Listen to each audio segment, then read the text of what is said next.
Alright, here it is. The new machine at the bar is in, complete with the upgraded Pentium 4 processor.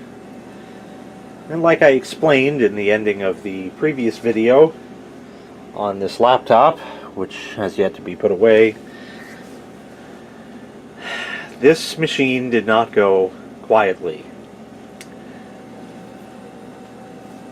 I explained in the other video that because of this VGA up converter thing over here, this only allows up to 75 Hertz. So I made sure to set this machine to 75 Hertz resolution before I put it over here. That way I wouldn't have any problem and wouldn't have to go into safe mode or low res mode, anything like that. Well, of course that wasn't to be. When I turned it on, it gave the Dell logo, it came up, and everything was there, and it started loading windows, and then finally, when it would get to the graphical portion right here, the screen would just cut out. It would go to an amber power light, and that was it. I got nothing. So I went into low resolution mode, and I set it to 60 Hertz, just to try. So it came up at 640 by 480, set it to 800 by 600 just to, you know, play the cards nicely. I set that. That worked. Then I set it to 1024 by 768, which is the resolution it runs at, or that I run it at. And that worked at 60 Hertz. I then ran it up to 75. It worked. It came up. Here it is. Everything's perfect. And then I go to reboot, and it was black. It did the same thing.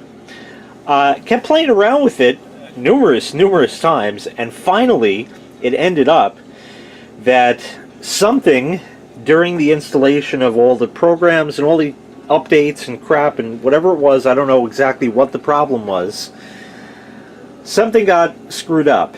And I found that when you go to change the resolution, the machine will normally tell you, hey, we just changed the resolution, and, you know, is this right? If it's not, then, you know, we'll change it. I'll show you what I mean.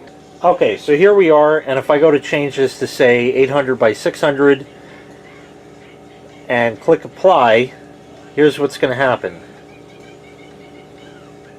It comes up, do you want to keep these display settings? Keep changes or revert. Reverting back to previous display within 15 seconds or whatever it is, and you'll see it's going to go back to that in that time period right now. There we are. We'll hit cancel and it stays where it is. Now, it was not giving me that option. It wasn't saving the display settings. For whatever reason, I have no idea why.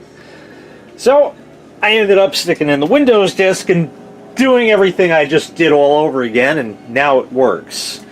I also showed in the previous video that once again it gets cut off with overscan over here. I'll leave this on for a bit, and if I remember I'll come back and show you that after it's all warmed up, it is perfectly within the confines of the tube here. This appears to be working, but it's not quite the same as it used to be. It so seems that the screensaver that displays the photos that I was using really is not terribly compatible with Windows 7, and as such it didn't want to work. It would work if I told it to go manually, but after I'd set it, it would just sit there and say, what screensaver? What are you talking about? And then sometimes Windows 7 would even forget that the screensaver was there at all.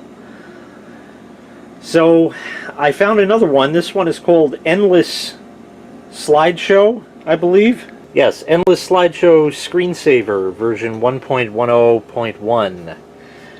This is the freeware version of the screensaver with some feature limitations.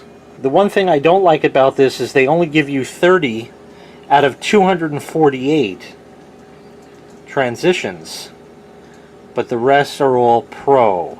And I love the transitions. I would love to see all of these. I would love for them to just give you a trial of it to see, hey, do you really like that? Do you really want it?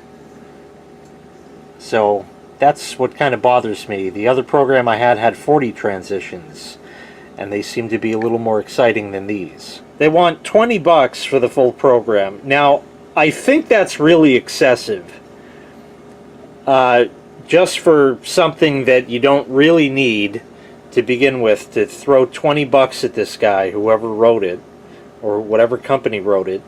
If I can get Wondershare Filmora for $60 for lifetime, and that's an entire video editing package, and then just for a stupid screensaver they want $20, I think that's way overpriced. $5? Hell yeah, I'll throw them $5, but $20's out of the question.